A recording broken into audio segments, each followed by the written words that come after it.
हम बात कर रहे थे इन eukaryotes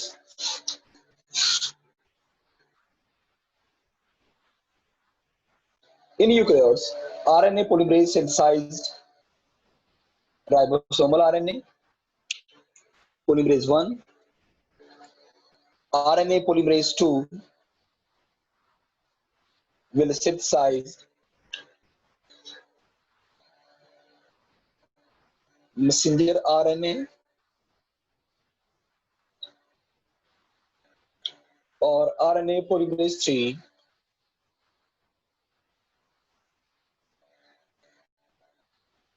will synthesize transfer RNA.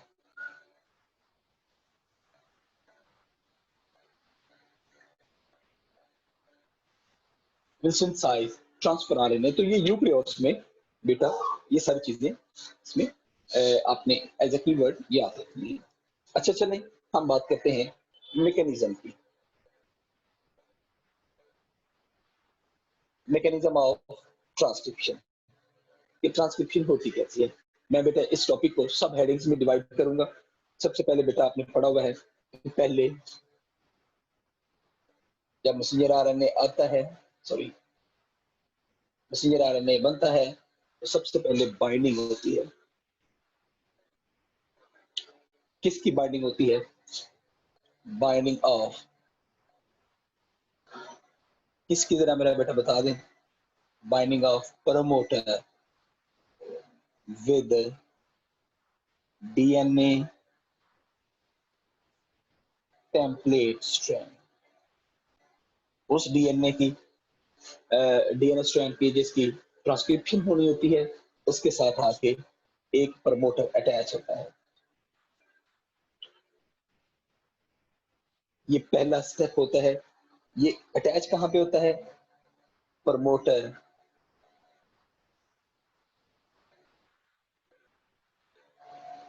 Promoter attach eight upstream of gene, मतलब ये 5 प्राइम डायरेक्शन पे अटैच होगा। 5 प्राइम, सर ये 3 प्राइम डायरेक्शन पे अटैच एट 3 प्राइम डायरेक्शन।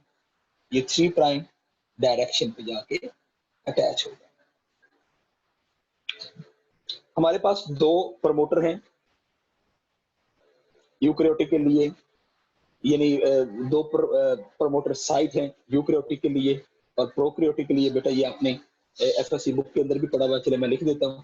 एक प्रमोटर का नाम है TATA box.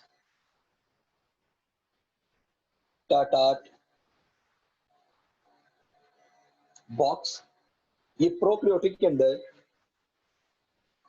It is present at -10 और यूकेरियोट के अंदर इट इज प्रेजेंट एट 25। मतलब क्या है बेटा? Upstream of the gene it will attach eight 10th nucleotide और ये 25 न्यूक्लियोटाइड पहले अटैच होगा। मैं आपको वो भी डायग्राम के जरिए भी बता देता हूं। और एक प्रमोटर साइट है TTGACA।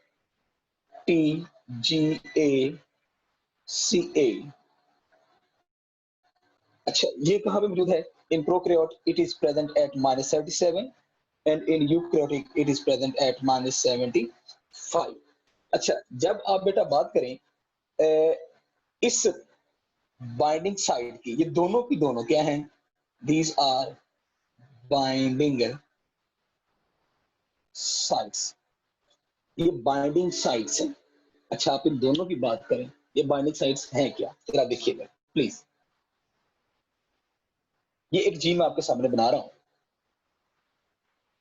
For example let's say it's a gene of insulin protein. ये उसके न्यूक्लियोटाइड्स हैं। इससे पहले भी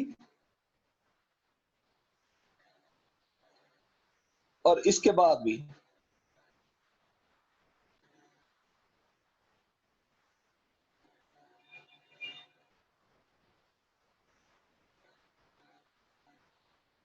इससे पहले भी और इसके बाद भी।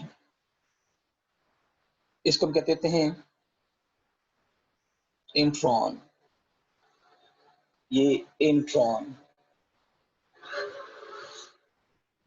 अच्छा, ये हमेशा नॉन कोडिंग रीजन होता है, इसकी कोडिंग नहीं होती। यहां से लेकर जो ब्लैक वाला मैंने बनाया है, यहां से लेकर यहां तक हम इसको कहते होते हैं it is a coding region. Coding region से मुराद ये है कि इसकी ट्रांसक्रिप्शन हो जाती है, लेकिन जो रेड वाला है इसकी ट्रांसक्रिप्शन नहीं होती, इसलिए हम इसको नॉन कोडिंग रीजन का नाम देते होते हैं। अच्छा, ये बाइंडिंग साइट यहाँ पे मौजूद है अपस्ट्रीम ऑफ द जीन। ये 5 प्राइम, ये 3 प्राइम, ये 3 प्राइम, ये 5 प्राइम, ये अपस्ट्रीम ऑफ द जीन बेटा यहाँ इस टेम्पलेट के साथ जाके बाइंडिंग साइट यहाँ पे मौजूद होती हैं, प्रमोटर यहाँ पे जाके अटैच होता है अपस्ट्रीम ऑफ द जीन, या they will present at this site। ये नीचे वाला जो स्टैंड है, अगर ये टेम्पलेट के तौर पे काम करेगा तो ये यहाँ पे। तो आप देख लें कि ये जो बाइंडिंग साइट्स होती हैं, ये binding sites they are present at the upstream of the gene, और ये दो होती हैं यूकैरियोट के अंदर, यूकैरियोटिक और प्रोकैरियोटिक के अंदर ये हमेशा दो होते हैं। टाटार्ट बॉक्स हम इसको कहते हैं, और टीटी का भी हम बॉक्सेस को कहते हैं। टाटार्ट बॉक्स जो प्रोकैरियोट के अंदर है वो -10, और जो टीटी का है इट इज -35। यूकैरियोटिक के अंदर टाटार्ट बॉक्स जो है it is present at -25। Minus का मतलब ये होता है कि बेटा यहाँ से अब आगे +1 ये न्यूक्लियोटाइड शुरू हो गए जीन्स के, लेकिन यहाँ से -1 -2 ये ऐसे पहले, इसका मतलब है कि जहां से ये original gene of insulin start हो रहा है उससे पहले -35 -25 -75 पे ये अटैच होते जाते हैं। अच्छा, इसके बाद जब ये बाइंडिंग साइट भी हो गई, फिर the second process will be initiation. Initiation होती है, ट्रांसक्रिप्शन स्टार्ट हो जाती है जनाब। ट्रांसक्रिप्शन कैसे स्टार्ट होगी?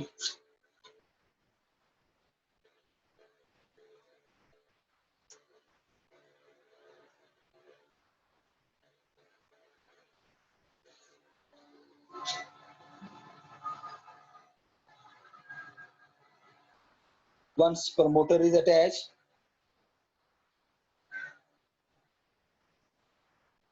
at the binding site,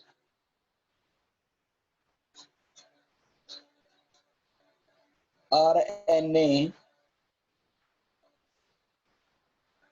polymerase attached to promoter and sigma factor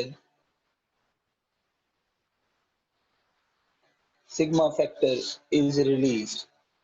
अगर बेटा ये सिग्मा फैक्टर रिलीज ना हो तो अटैचमेंट करेक्ट नहीं होती।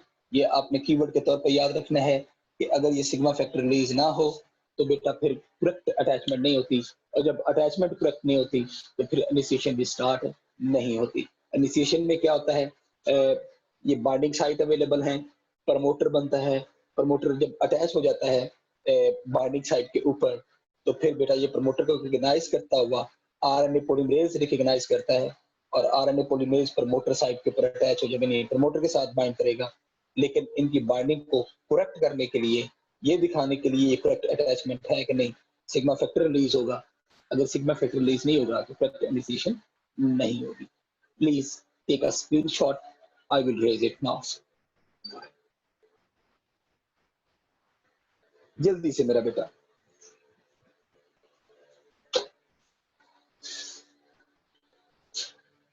सर ये जो आपने लिखा है अटैच एट थर्ड डायरेक्शन, ये दोबारा बता दें। ये बेटा अटैच एट 3 प्राइम डायरेक्शन बेटा।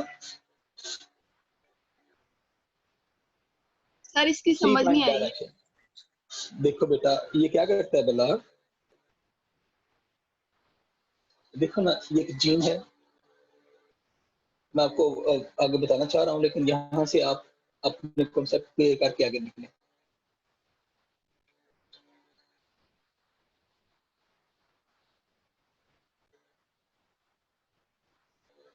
ये 5 प्राइम है, ये 3 प्राइम है, ये 3 प्राइम है, ये 5 प्राइम है ना। अब जरा देखिएगा, it will attach over this. क्यों बोला?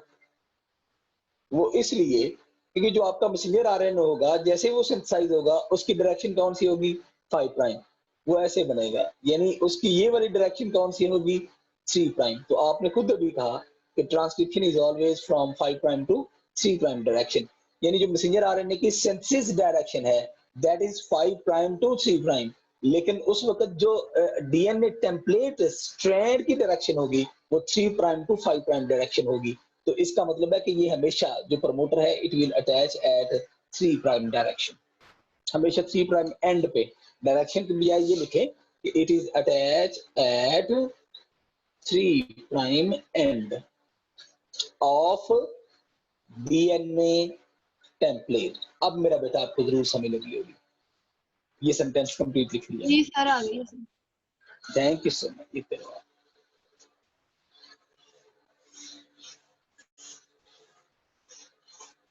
चलो, the third step of transcription will be elongation.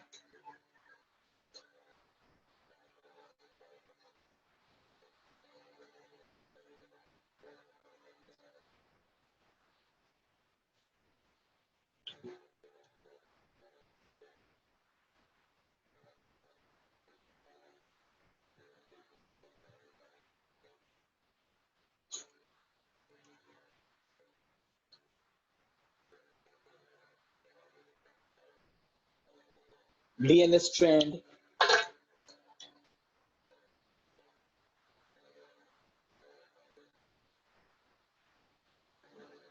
open up, DNA strand open होता है,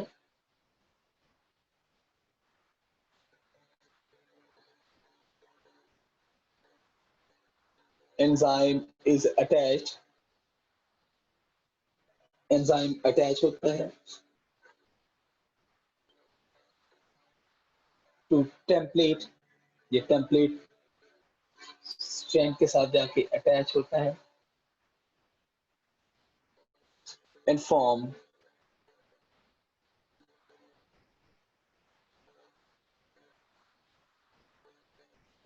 transcription bubble, और उसको हम ट्रांसक्रिप्शन बबल का नाम देते हैं। ये मेरा बेटा आपको पता है कि ट्रांसक्रिप्शन बबल क्या है। एट द एंड में डायग्राम बना के भी पूरी मैकेनिज्म को आपको समझा देता हूँ। इसमें हमेशा जब आप याद रखना है, और आपको पता है RNA polymerase is attached to template strand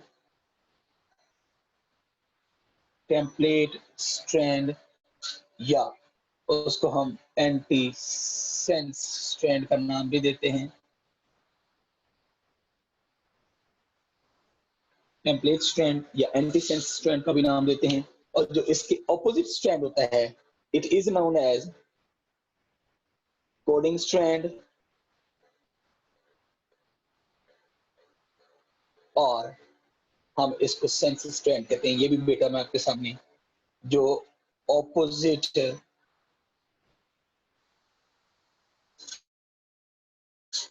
to template strand होगा,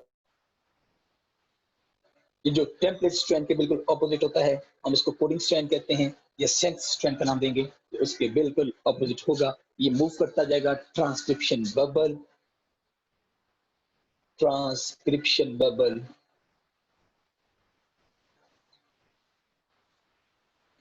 move down,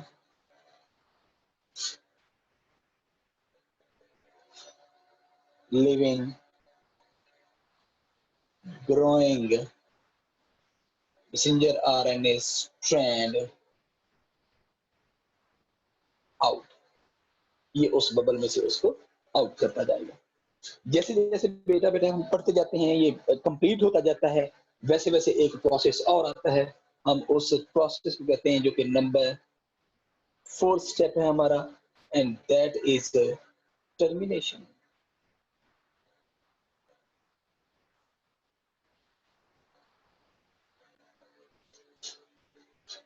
termination stop sequence आता है, इसको सिग्नल मिलते हैं stop sequence.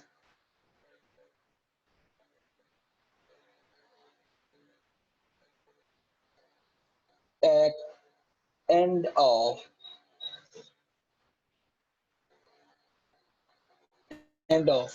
gene for terminating of transcription, for terminating of transcription। वो स्टॉप सीक्वेंस कौन सा होता है? Is a series of GC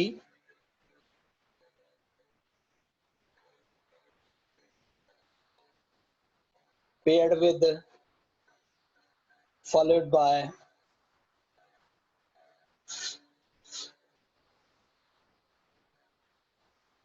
series of AT। GC की रिपीटिंग सीक्वेंस आता है और उसके बाद AT का रिपीटिंग सीक्वेंस आता है। जब AT और GC का रिपीटिंग सीक्वेंस आता है तो that will form a hairpin. ऐसे स्ट्रक्चर बनता है जैसे कि आप अपने बालों में, लड़कियां जो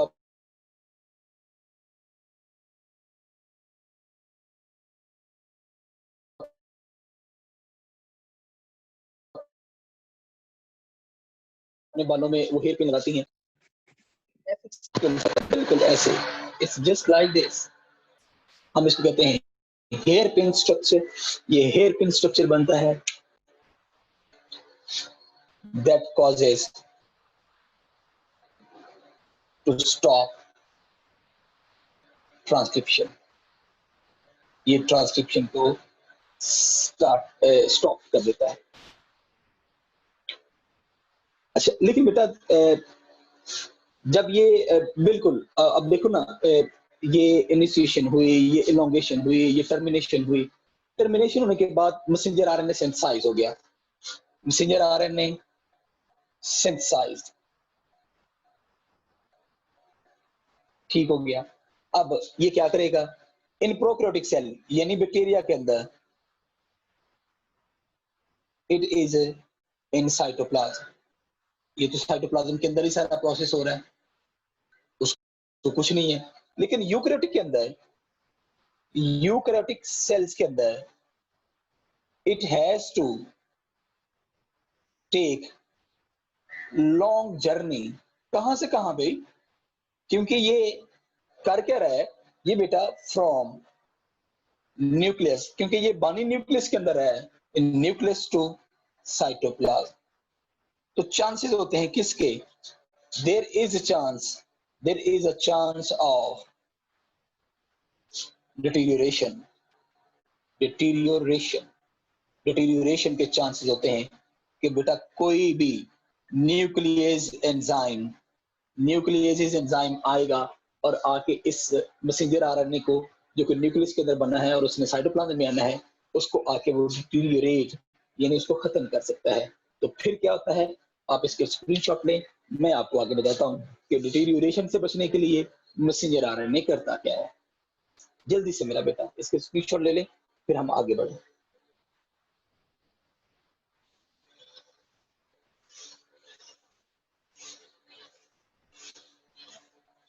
इस डिटीरियोरेशन से बचने के लिए कि कोई भी एंजाइम उसको आके डिग्रेड ना करे,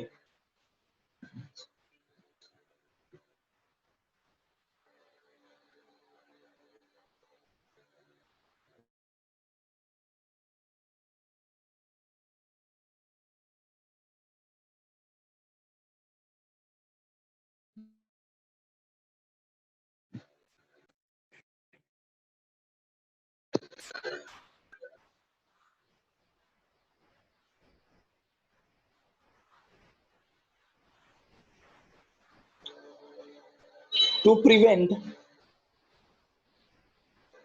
डाइजेशन को बचाने के लिए, टू प्रिवेंट डाइजेशन को बचाने के लिए 7 methyl GTP is added to 5 prime end, or polyadenile tail is added at 3 to 3 prime end।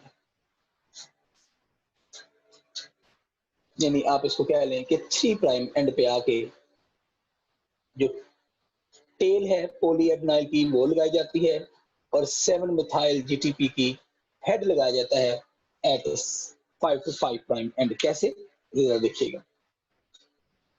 ये मैसेंजर आरएनए बन गया, its length of messenger RNA. Her messenger RNA के इर्द गिर्द जो उसका नॉन कोडिंग रीजन होता है वो बनेगा। अभी डायग्राम में मैं आपको बताता हूं कैसे।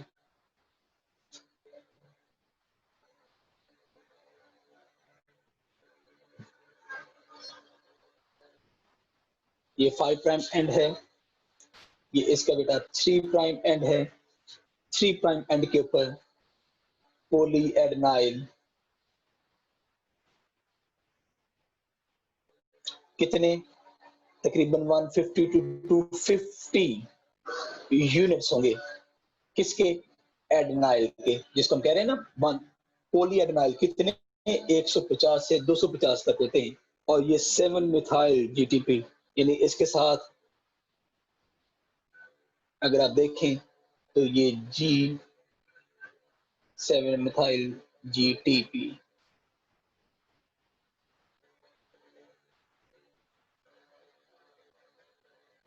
ये इसका 5 प्राइम एंड है। जीटीपी का मतलब होता है ग्वेनोसिन ट्राइफॉस्फेट। ये ग्वेनोसिन ट्राइफॉस्फेट, ये इसके साथ फॉस्फेट मिथाइल अटैच है। तो ये बेटा हमारा ओवरऑल स्ट्रक्चर होता है किसका, यू कैरियोटिक मैसेंजर आरएनए का, जिसके साथ एक टेल लगती है और ये उसके पास हेड लगता है। ठीक हो गया। तो ये मेरा बेटा आपने जरूर याद रखना है। चले मैं डायग्राम बनाता हूं, आप उस डायग्राम को जरा देखिएगा।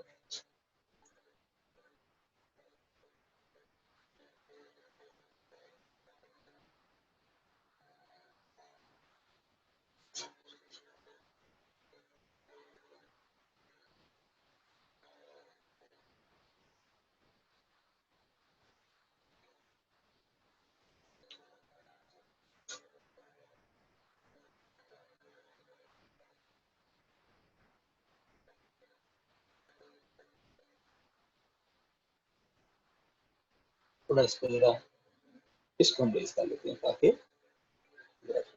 सही बन जाए। इसको हम लिंक डाउनलोड किया।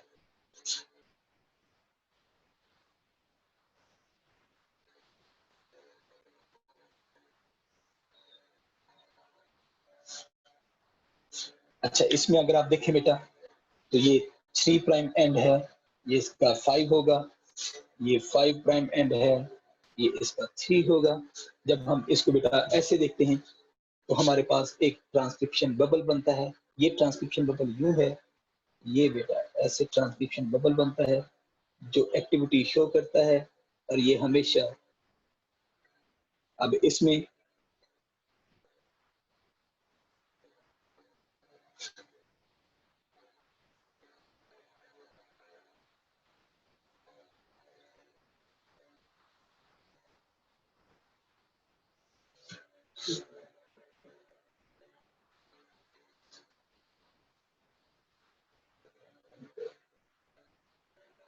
इसकी अब डायरेक्शन जरा चेंज करनी है ताकि ये 5, ये 3,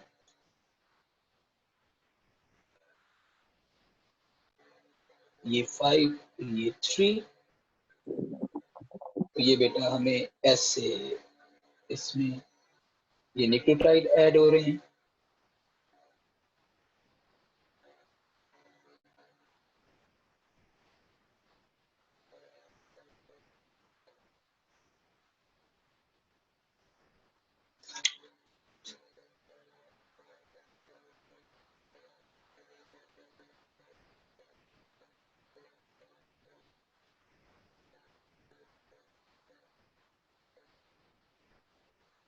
it is leaving out here.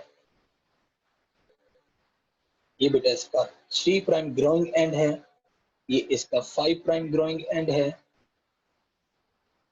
जो मैंने आपसे कहा कि it is always from 3 prime to 5 prime direction. इस साइड पे ये अनवाइंड होता जाएगा,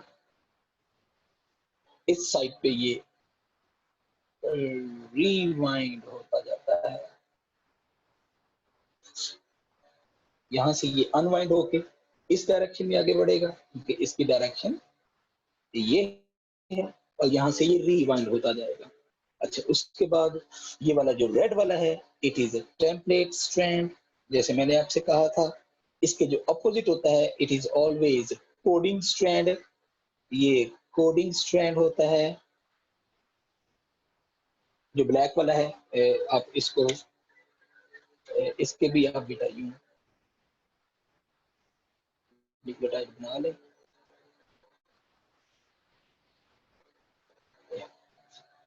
ठीक हो गया जी। अच्छा, उसके बाद ये वाला जो है, ये मैसेंजर आरएनए स्ट्रैंड है। ये मैसेंजर आरएनए का एक स्ट्रैंड है जो कि बनता हुआ बाहर आ रहा है। इसको हम कहते हैं बेटा, ये वाला जो यहां से लेकर यहां तक है, इसको हम कहते हैं डीएनए आरएनए हाइब्रिड डुप्लेक्स है। ठीक हो गया जी। तो ये मेरा बेटा आपके सामने डायग्राम है जो मैंने आपसे अभी पीछे हमने इसकी थ्योरी की कि इसमें जब आप मैकेनिज्म की बात करते हैं तो सबसे पहले प्रमोटर अटैच होता है, फिर बेटा इनिशिएशन होती है जिसमें सिग्मा फैक्टर रिलीज होता है, फिर इलोंगेशन होती है जो 5 प्राइम टू 3 प्राइम डायरेक्शन में होगी, और ये हमेशा टेम्पलेट स्ट्रैंड की डायरेक्शन को हम देखते हैं। जब बेटा हम बात करते हैं इसकी टर्मिनेशन की, तो उसमें पॉली एडनाइल टेल ऐड होती है एट 3 प्राइम डायरेक्शन में, और जीटीपी यानी methyl guanosine triphosphate is added at 5 prime direction. तो ये बेटा उसमें 5 प्राइम डायरेक्शन में ऐड होता है ताकि उसको न्यूक्लियस से बचाया जा सके। प्रोकैरियोटिक के अंदर ऐसी कोई पोस्ट ट्रांसक्रिप्शनल प्रोसेस नहीं होता, ये यूकैरियोटिक के अंदर होता है। वो इसलिए बेटा कि न्यूक्लियस से जब उसने साइटोप्लाज्म में जाना होता है तो ये सारी जर्नी उसको तय करनी पड़ती है। इसमें कोई क्वेश्चन डायग्राम के रिलेटेड है तो बेटा प्लीज मुझसे आप जरूर पूछें। सर, जो मैसेंजर आरएनए होते हैं वो 3 to 5 एंड फॉर्म करता है। जो मैसेंजर आरएनए होता है वो 3 प्राइम से 5 प्राइम तक फॉर्म करता नहीं, है। जो सिंथेसिस डायरेक्शन होती है, it is always from 5 to 3 prime. जो वर्किंग डायरेक्शन होती है वो हमेशा 5 टू 3 प्राइम डायरेक्शन।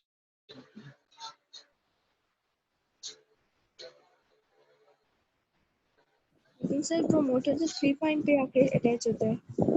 वो प्रमोटर 3 प्राइम एंड पे अटैच होगा एट टेम्पलेट स्ट्रैंड, यहाँ पे अटैच होगा। ये वाला जो रेड है ना, इस एंड पे अटैच होगा, इस एंड पे अटैच हमेशा। देखो ना बेटा, ये 5 प्राइम डायरेक्शन किसकी है? It is a direction of messenger RNA, है ना।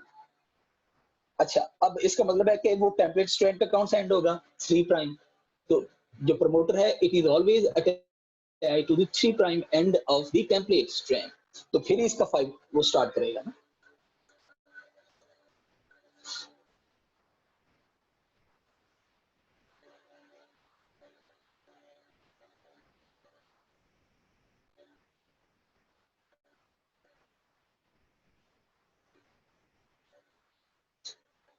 ठीक है जी, चलें हम अगला टॉपिक करते हैं, and that is the genetic code.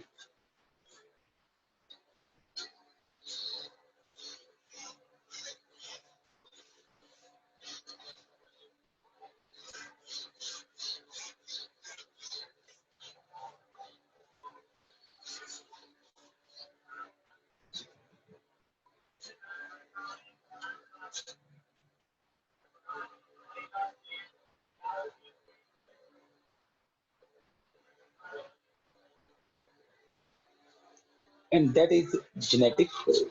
What is a genetic code? Genetic code is a combination of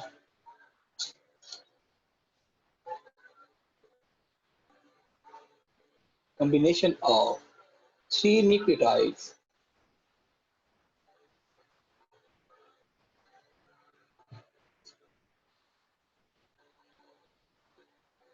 which specify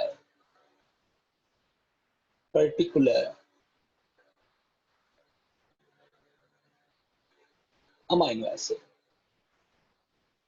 ये पर्टिकुलर अमाइनो एसिड को स्पेसिफाई करता है। ठीक है भाई।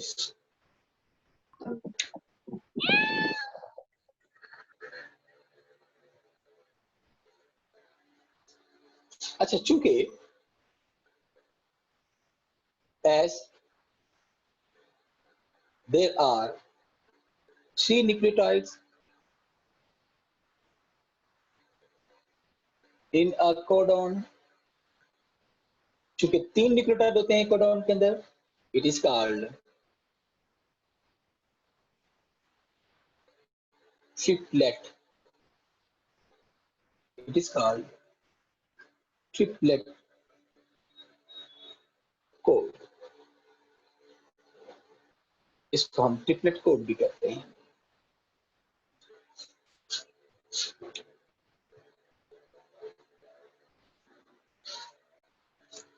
अच्छा जरा देखिएगा, एक आपने जरूर लिखना है, ये आपको पता भी है, मैंने एफएससी में पढ़ा भी है। Triplet code on messenger RNA is called codon, but on transfer RNA called anticodon, हम उसको एंटीकोडॉन का नाम देते हैं। हम उसको कोडॉन कहते हैं, जो किसके ऊपर मौजूद होता है, that is present over the messenger RNA, but that is present over transfer RNA, it is called as anticodon. ठीक हो गया। व्हाट, अब जो हम देखेंगे वो हम देखेंगे कि what is codon, detail of codon, जो हमारी एफएससी की बुक में है, it is detail of codon.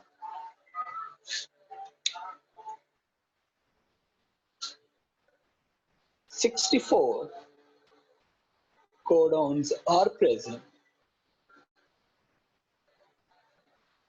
for 20 amino acids। 20 amino acids के लिए 64 कोडॉन्स हमारे पास मौजूद हैं, और ये आपको पता है, मार्शल निरेनबर्ग, फिलिप लेडे और खुराना। मार्शल निरेनबर्ग एक साइंटिस्ट है, फिलिप लेडर ये दूसरा साइंटिस्ट है, और हर गोबिंद खुराना ये तीसरा साइंटिस्ट है। इन्होंने इसको स्टडी किया इन 1964। उन्होंने बकायदा तौर पर 64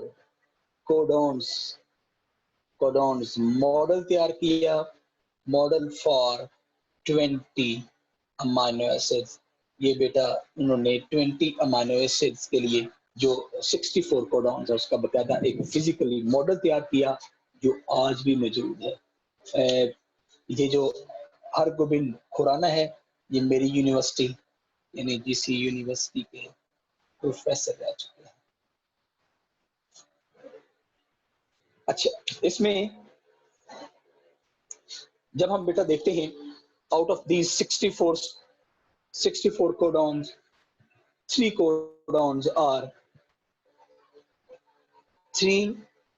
codons are stop codon, you know very well। इसमें जब हम बेटा देखते हैं, एक UAA,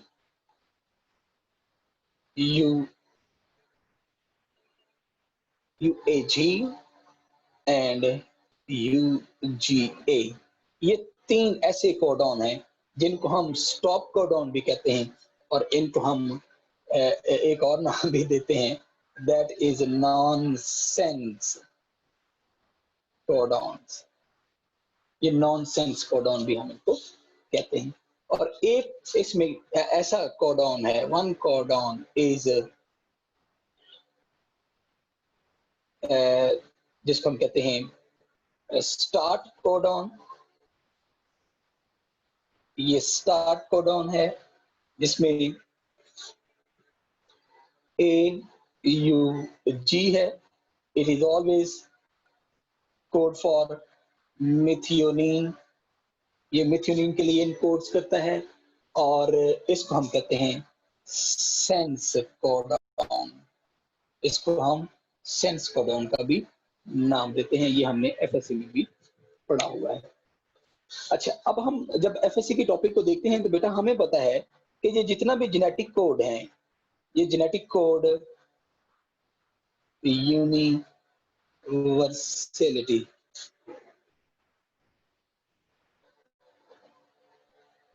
ये यूनिवर्सल होते हैं।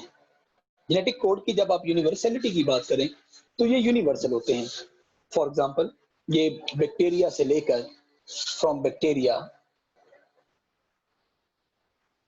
टू ह्यूमन बीइंग, ये बिल्कुल बेटा एक जैसे कोड काम करते हैं। For example, AUG is encodes for methionine, UAA, UAG, UGA stop codon from bacteria to human being. मतलब ये यूनिवर्सल कोड में शामिल होते हैं। लेकिन जब हम बेटा बात करते हैं ना ह्यूमन में माइटोकॉन्ड्रिया के अंदर, तो यहाँ पे आके जो माइटोकॉन्ड्रिया के अंदर कोडॉन होते हैं, दे आर डिफरेंट। ये डिफरेंट होते हैं। डिफरेंट कैसे होते हैं? मैं आपके सामने एक टेबल रखता हूँ, फिर मैं आपके उसके बाद बताऊंगा। ये जरा देखिएगा, ये कोडॉन लिखता हूं मैं यहाँ पे, कोडॉन्स, ये न्यूक्लियर और ये माइटोकॉन्ड्रिया। ये माइटोकॉन्ड्रिया के अंदर और ये न्यूक्लियर के अंदर, यानी जो साइटोप्लाज्म के अंदर मौजूद होते हैं। जरा देखिएगा, ये कोड है UGA। ऊपर हमने पढ़ा UGA, it is stop codon. ये स्टॉप कोडॉन है इसके अंदर, न्यूक्लियर के अंदर, लेकिन it encodes for tryptophan in mitochondria. फर्क आ गया। AUA, it is encodes for isoleucine in nuclear, लेकिन it encodes for methionine in mitochondria। हालांकि methionine के लिए कौन सा है? AUG, जो कि हम नॉर्मल पढ़ चुके हैं। अच्छा, फिर AGA एंड AGG, ये यहाँ पे इनकोड करता है आर्जिनिन के लिए, लेकिन ये यहाँ पे कौन सा होगा? It is encodes for stop codon in mitochondria. मतलब आप अंदाजा कर लें बेटा कि ये कोड माइटोकॉन्ड्रिया में आके डिफरेंट हो जाते हैं। अदरवाइज जब हम बात करें न्यूक्लियर की, यानी साइटोप्लाज्म कोडॉन्स की, तो it is universal in nature. it encodes for same from bacteria to the largest mammal या largest organism of the world, जिसको हम ह्यूमन कहते हैं, यानी बैक्टीरिया से ह्यूमन तक it encodes for the same। हम इनको देखें तो हम कहते हैं जो जेनेटिक कोड है, they are universal in nature. लेकिन जब हम माइटोकॉन्ड्रिया को देखते हैं तो फिर इनमें फर्क आ जाता है। वो फर्क मैंने एज अ कीवर्ड बेटा आपके सामने लिख दी है। इसमें कोई क्वेश्चन है तो प्लीज आप जरूर पूछें, वरना हम अपने टॉपिक की तरफ बढ़ते हैं, which is a translation। जल्दी से मेरा बेटा कोई क्वेश्चन है तो जरूर पूछें।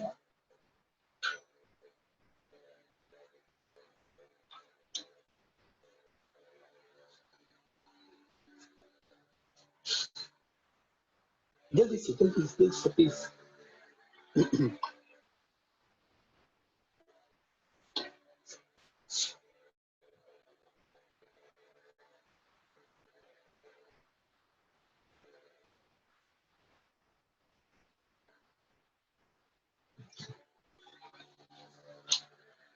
चलो जी, हम आगे बढ़ते हैं।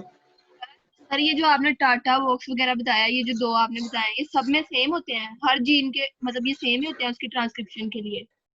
ये बेटा प्रोकैरियोटिक और यूकैरियोटिक के लिए ये बिल्कुल सेम होते हैं, हर जीन के लिए सेम होते हैं, टाटा बॉक्स और जो दूसरा मैंने आपको बताया है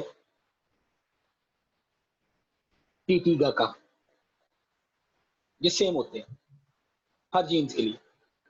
और सर ट्रांसफर आरएनए और राइबोसोमल आरएनए भी ट्रांसक्रिप्शन से ही बनते हैं? बिल्कुल ऐसे ही बनते हैं, बिल्कुल ऐसे बनते हैं। मैंने आपको बताया ना बेटा, बैक्टीरिया के अंदर एक ही आरएनए पॉलीमरेज होता है और वो तीनों के तीनों जो आरएनएज होते हैं उनकी सिंथेसिस ट्रांसक्रिप्शन के जरिए करता है। लेकिन जब आप यूकेरियोटिक में देखते हैं ना, तो यूकेरियोटिक सेल के लिए आरएनए पॉलीमरेज 1 वो राइबोसोमल बनाएगा, आरएनए पॉलीमरेज 2 मैसेंजर आरएनए बनाएगा, आरएनए पॉलीमरेज 3 वो ट्रांसफर आरएनए बनाएगा। तो जब आप ट्रांसक्रिप्शन देख रहे होते हैं ना मैसेंजर आरएनए की, तो उसमें आरएनए पॉलीमरेज 2 काम कर रहा होता है यूकेरियोटिक सेल के अंदर, लेकिन आरएनए पॉलीमरेज काम कर रहा होता है बैक्टीरिया के अंदर यानी प्रोकैरियोटिक के अंदर। और ये जो टाटार्ट है, ये प्रोकैरियोट में 10 न्यूक्लियोटाइड्स का सीक्वेंस है, ये वाला 10 न्यूक्लियोटाइड पे प्रेजेंट होता है। बेटा ये ना it attach eight 10th nucleotide before gene initiate, जहां से जीन स्टार्ट होता है उससे पहले अटैच होता है। अब ये जो प्रमोटर होता है इसकी इसकी लेंथ वेरिएबल होती है, कहते हैं कि ये वेरिएबल लेंथ का होता है। कहीं पे जो टाटार्ट बॉक्स आप देख लें TAT मतलब ये 6 से 7 न्यूक्लियोटाइड का सीक्वेंस है, तो मतलब कहते हैं कि ये इसकी बाइंडिंग साइड ही यही होती है और ये इतना ही होता है। लेकिन बात कहते हैं ये तकरीबन 10 का होता है, ये लिटरेचर में मुख्तलिफ है। आप इसको कहें कि ये जितना टाटार्ट है या TTGACA6 है, तो ये 6 न्यूक्लियोटाइड का एक सीक्वेंस है जो बिल्कुल उसी जगह पे आके अटैच होता है।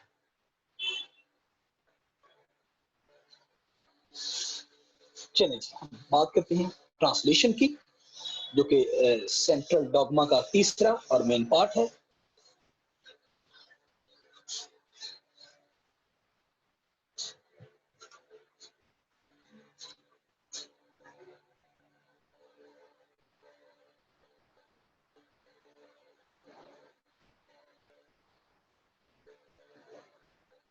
Translation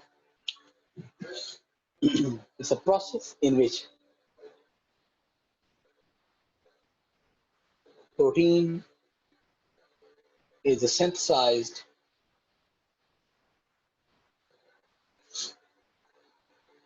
from specified sequence of messenger RNA।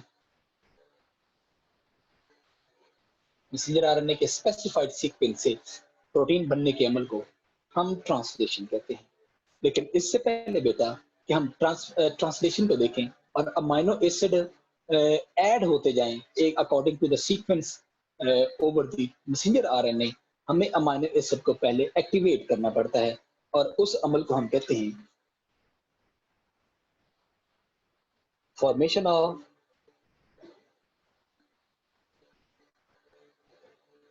amino acyl transfer RNA।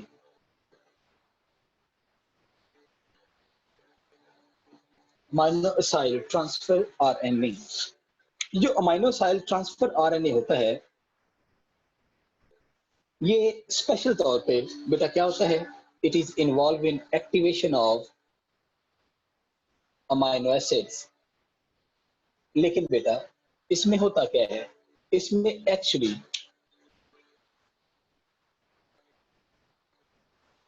Actually transfer RNA plus amino acid को बाइंड किया जाता है और इस रिएक्शन को catalyzes by an enzyme called amino acyl transfer RNA synthetase। amino acyl transfer RNA synthetase enzyme, ये बेटा आपने कीवर्ड के तौर पे याद रखना है। ट्रांसफर आरएनए एक्टिवेट हो गया। अब आपको पता है बेटा हर आरएनए के हर अमीनो एसिड के लिए एक स्पेसिफाइड ट्रांसफर आरएनए होता है। अगर मैं आपसे कहूं कि there are 20 amino acids present in cytoplasm, तो how many transfer RNA are present? 20। अगर मैं आपसे कहूं 45 अमीनो एसिड्स आर देयर, तो 45 ट्रांसफर आरएनए। अगर मैं आपसे कहूं 25 अमीनो एसिड्स, तो आप कहेंगे 25 ट्रांसफर आरएनए। अगर मैं आपसे कहूं 170 amino acids are present in cytoplasm, तो आप कहेंगे sir 170 types of different types of transfer RNA are present in cytoplasm. तो मतलब जितनी टाइप के अमीनो एसिड उतनी टाइप के ट्रांसफर आरएनए भी मौजूद होते हैं। अब बेटा इसकी भी जो ट्रांसलेशन है, इसका प्रोसेस भी इनिशिएशन से स्टार्ट होता है। हमने एफएससी में पढ़ा हुआ है, जो इसकी इनिशिएशन होती है वो स्टार्ट होती है when there is formation of initiation complex. जब इनिशिएशन कॉम्प्लेक्स बनता है। अब इनिशिएशन कॉम्प्लेक्स में क्या चीजें आती हैं?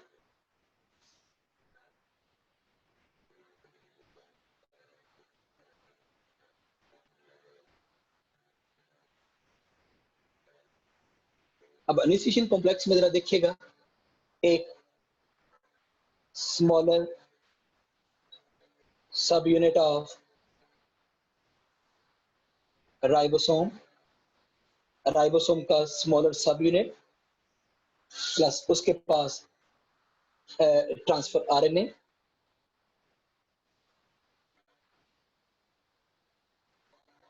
जो एक्टिवेटेड ट्रांसफर आरएनए है, और प्लस एन फॉर्माइल मिथ्योनिन। जब ये तीन चीजें इकट्ठी हो जाती हैं और आपस में मिल जाती हैं, तो हम उसको बेटा कहते हैं it is called initiation complex. पहले सबसे पहले इनिशिएशन कॉम्प्लेक्स बनता है जिसमें transfer RNA that contain an formyl methionine is attached at the first site at smaller sub unit of the ribosome. Messenger RNA के साथ, हाँ एक इसके अंदर सबसे बड़े तो हमने डाले नहीं, messenger RNA. In a messenger RNA, smaller subunit of ribosome, transfer RNA that contain N-formyl methionine amino acid। जब ये चारों चीजें इकट्ठी हो जाती हैं, हम कहते हैं ये इनिशिएशन कॉम्प्लेक्स बन गया। ये मतलब अगर आप डायग्राम में देखें तो मैं आपको डायग्रामेटिकली यूं बना के देता हूँ। ये स्मॉलर सबयूनिट ऑफ राइबोसोम, ये मैसेंजर आरएनए पहले जो मैंने थ्रेड लाइक स्ट्रक्चर बनाया है, AUG, ये UAC, it encodes for specialized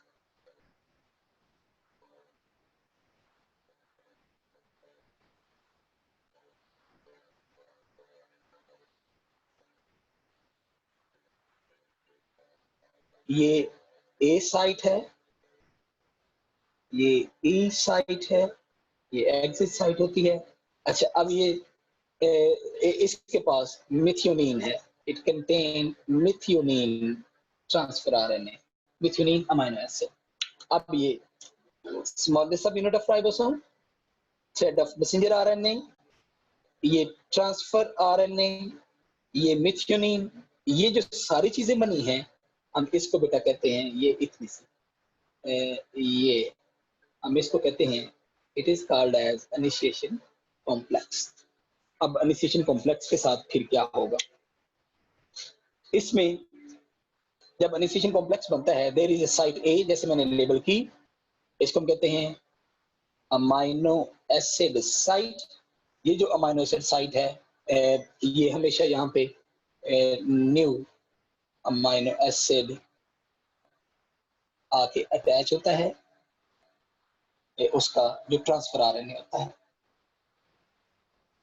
और ई साइट, इसे हम एग्जिट साइट कहते हैं, इट इज एग्जिट साइट, जहां से जो ट्रांसफर आरएनए है after successfully transfer of amino acid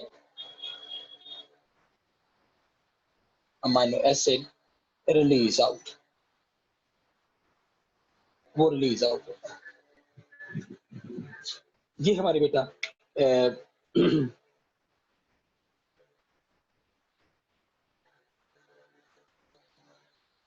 ठीक हो गया जी। जो सेकंड स्टेप है that is called elongation. Elongation में क्या होता है बेटा, जरा देखिएगा, लार्जर सब यूनिट भी ऐड हो जाता है,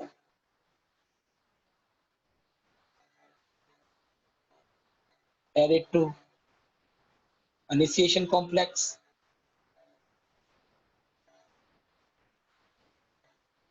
फिर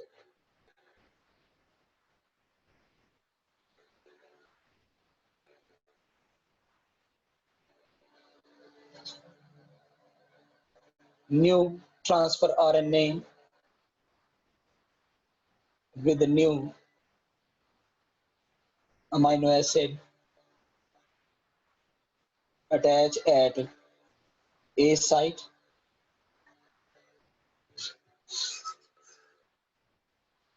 Elongation direction कौन सी होगी, गैस कीजिएगा जरा बड़ा, 5 to 3 प्राइम डायरेक्शन। मतलब जेनेटिक्स में जितनी भी चीजें होती हैं वो सारी की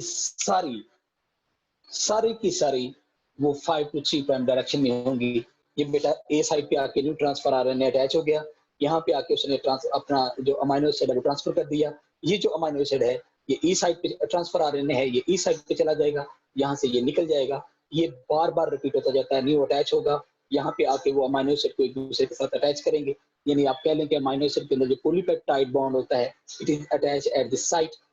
ये फिर उसके बाद ये जो ओल्डर ट्रांसफर आरएनए है ये ई साइड पे ट्रांसफर हो जाएगा, ई साइड से एग्जिट हो जाएगा, फिर ये नया कोडोन अपीयर एट ए साइड, यहाँ पे बेटा फिर आके न्यू ट्रांसफर आरएनए अटैच होगा, जो जिसके पास अमाइनो एसिड होगा, यहाँ पे इस साइड पे यानी पी साइड पे आके ये जो पी साइड होती है इस पे आके वो पॉलीपेप्टाइड बॉन्ड बनाएगा, older transfer RNA will transfer at E side, यहाँ से फिर एग्जिट हो जाएगा। ये प्रोसेस बार बार रिपीट होता है at the direction of 5 to 3 prime and हम इसको कहते हैं this process is called elongation process. मैं इसको रेस करने लगा, आप मेरा बेटा इसका स्क्रीनशॉट ले लें ताकि एक नेक्स्ट प्रोसेस है जिसको हम टर्मिनेशन कहते हैं।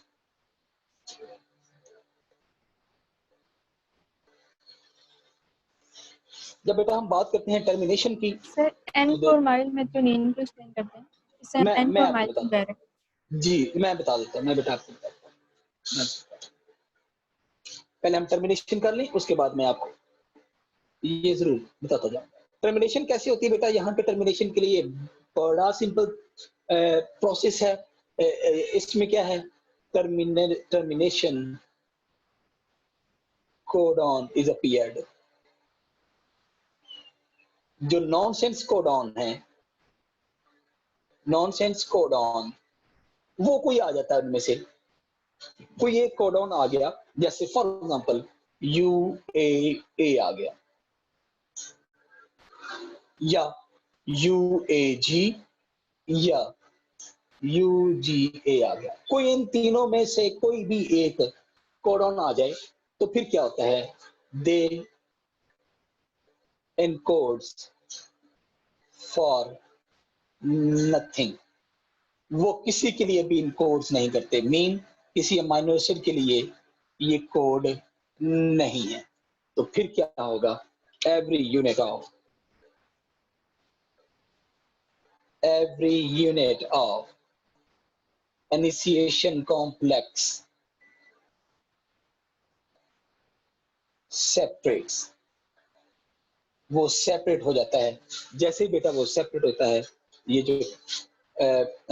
जो ट्रांसलेशन है, ट्रांसलेशन स्टॉप हो जाती है।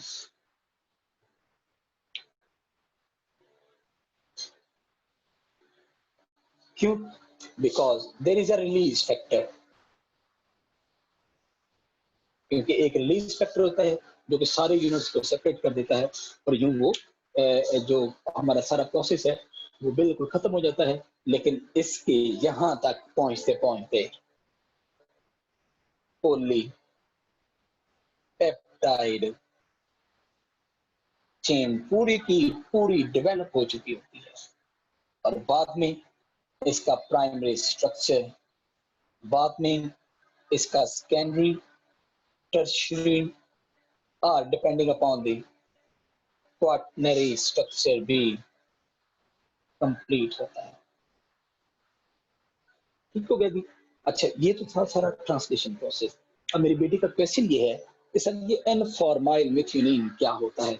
अच्छा बेटा, आपने याद रखना है जब भी हम अमाइनो एसिड की बात करते हैं तो उसमें ये दो ग्रुप होते हैं। इसको हम कहते हैं कार्बोक्सिलिक ग्रुप, इसको हम कहते हैं अमाइनो हाँ जी, अमाइनो ग्रुप।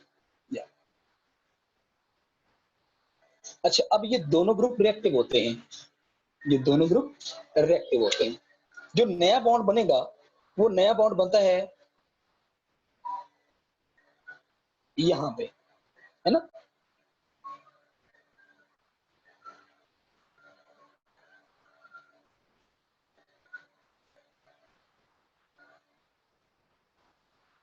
ये ऐसे, लेकिन बेटा ये चेन ऐसे बन रही है, इस तरफ बन रही है, अमाइनो एसिड ऐड होते जा रहे हैं इस तरफ।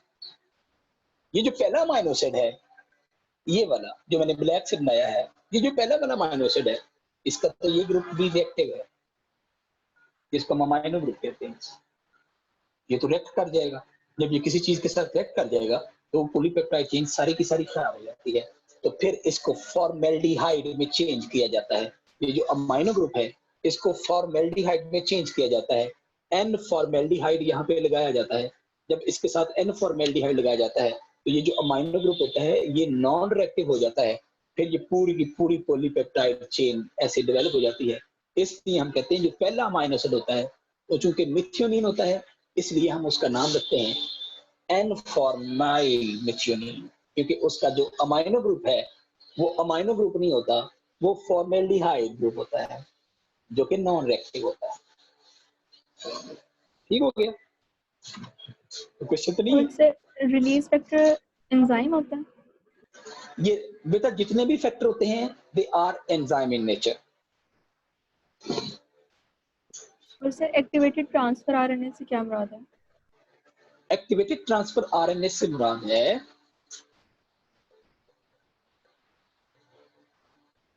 एक्टिवेटेड ट्रांसफर आरएनए से मुराद बेटा ट्रांसफर आरएनए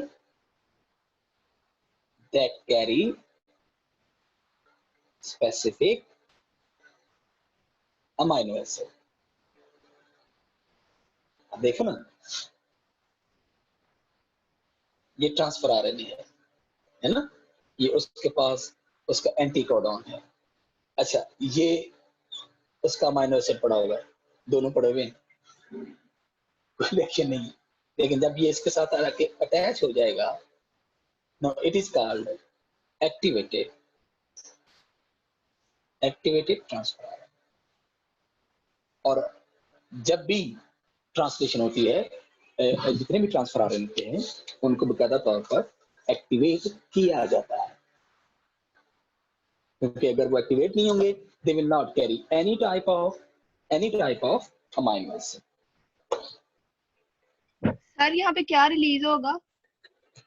रिलीज कहाँ पे? रिलीज फैक्टर होता है बेटा, जो कि रिलीज प्रोटीन रिलीज होती है, तो फिर हम कहते हैं कि ये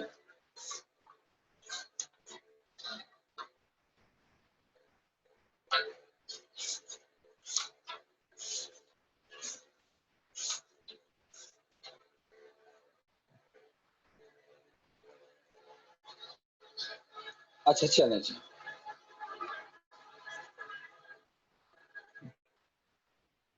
कुछ एमसीक्यूज है बेटा, जो प्रैक्टिस एमसीक्यूज है तो मैं आपके सामने रखता हूँ, आप जरा मेरा बेटा मुझे ध्यान से बताने की कोशिश कीजिएगा।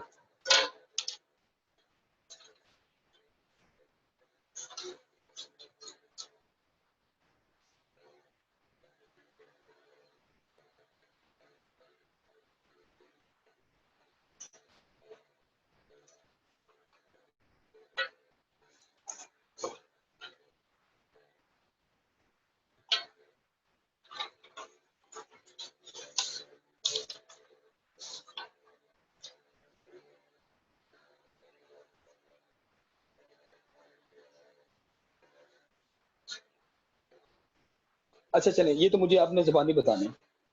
How many nonsense codons are possibly present in messenger RNA to stop protein synthesis? कितने नॉनसेंस कोडॉन है? 1, 2, 3 या 4? 3. 3। नाम जरा बताइएगा।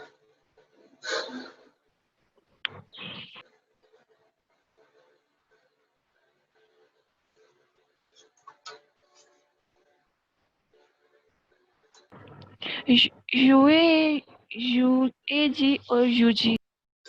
हाँ बिल्कुल। चलें जी, ये क्वेश्चन आपके लिए है। 5 to 3 prime direction is working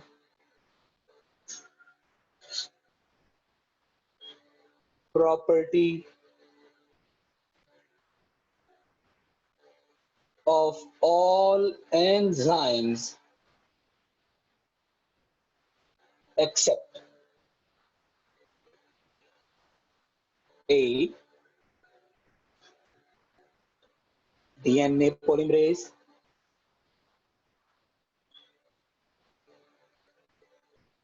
B,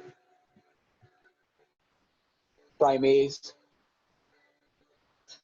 C, RNA polymerase, and D, gyrase। जल्दी से बताना मुझे। RNA polymerase. फिर देख लो।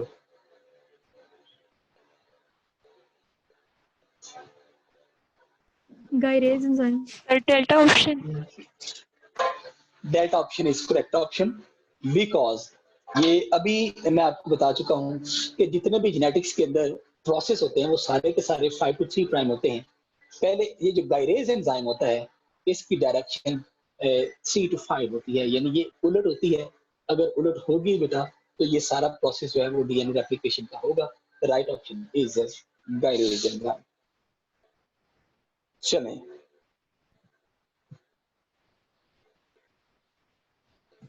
सर जी आरएनए की सिंथेसिस में प्रोमोटर भी तो 3 प्राइम पे आके अटैच होता है ना? वो किसी चीज की सिंथेसिस नहीं करता भाई। अच्छा जी, which of the following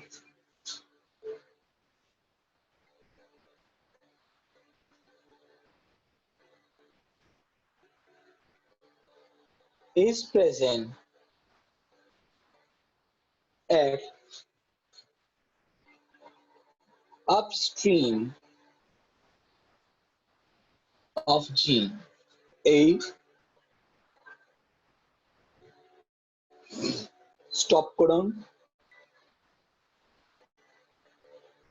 B, promoter, C, AUG, D, anti codon। Promoter.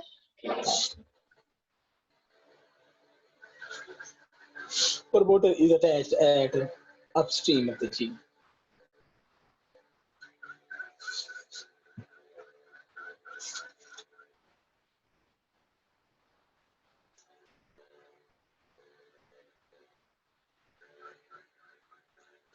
अच्छा, इसके साथ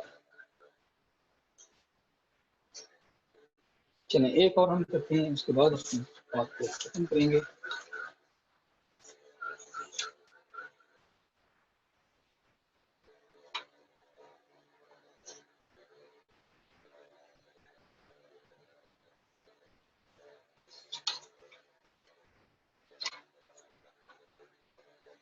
चलें बेटा, the first amino acid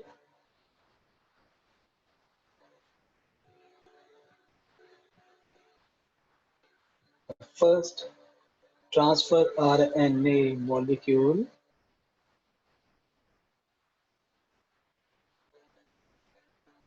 binds at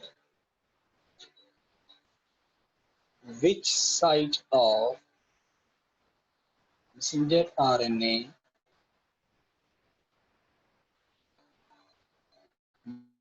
during translation. A site, B site, C site, and D anywhere. Give it. मैंने तस्वीर भी बनाई थी।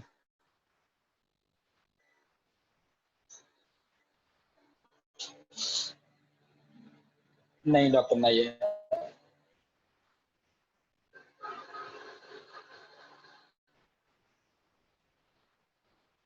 क्यों भाई? चलो मैं तस्वीर दोबारा बना देता हूँ। मैसेंजर आरएनए की बी ऑप्शन करेक्ट है। डॉक्टर मरियम आप ठीक कह रहे हैं। यहाँ पे है AUG, यहाँ पे आके ट्रांसफर आरएनए अटैच हो गया, इसके पास UAC है और ये मिथ्योनिन ट्रांसफर आरएनए, यहाँ पे A है, यहाँ पे E साइट है और ये जो साइट है इसको हम P साइट कहते हैं। तो आंसर B इज करेक्ट। जो पहला अमाइनो एसिड होगा ट्रांसफर आरएनए होगा, it will attach at P site. कल जो अपनी क्लास होगी बेटा, that will be at Monday. Class हमारी 8:30 to 10:45 AM। तो सबसे भी रिक्वेस्ट करेंगे कि इसी टाइम के ऊपर हमें लिंक फॉरवर्ड कर दें। ठीक है जी, अपना ख्याल रखिएगा जी। इंशाल्लाह हमारी कल मुलाकात होगी जी 8:30 पे। अल्लाह हाफिज। ये यूनिट अपना खत्म हो गया, कल हम नए खत्म करेंगे और इंशाल्लाह ताला 1-2 दिन में हम अपने जो जेनेटिक्स का दूसरा पार्ट है यानी चैप्टर नंबर 22 है, हम उसको खत्म करेंगे। ठीक हो गया जी। अल्लाह हाफिज। अपना ख्याल रखिए।